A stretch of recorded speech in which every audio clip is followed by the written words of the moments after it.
பிரியமானவர்களே, இந்த நல்ல அருமையான வேளையில் ஒரு பைபிளில் ஒரு அருமையான ஒரு வசனம் இருக்குது. மலைகள் குன்றுகள் விலகி போனாலும் மாறாது அவருடைய கிருபை. பார்த்தீங்களா?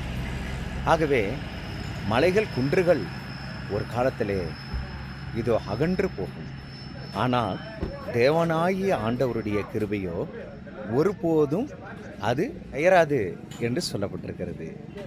அப்படின்னா கிருபைன்னா என்ன? கிருபைன்னு சொல்கிறோம் இல்லையா?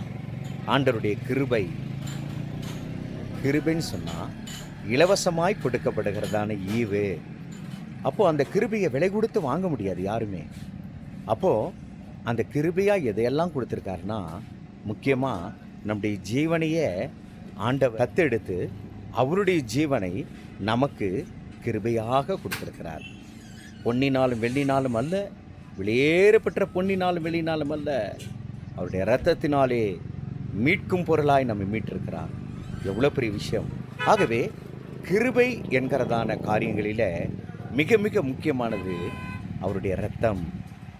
அந்த இரத்தம் தியாகம், அந்த இரத்தம் அன்பு, அந்த இரத்தம் நம்மை சுத்திகரித்து நம்மை ராஜாக்களும் மாற்றுகிறதாம். எவ்வளோ ஒரு ஆசீர்வாதம் பார்த்தீங்களா? ஆகவே இஸ்ரவேலின் தேவனாய் கர்த்தருடைய சமூகத்திற்கு முன்னதாக நாம் ஒவ்வொருவரும் குணத்திலே உயர்ந்த பர்வதங்களாய், உயர்ந்த மலைகளாய் நாம் மாறுவோமா? இதற்காக நம்மை ஆண்டவர் ஆசீர்வதிப்பார்.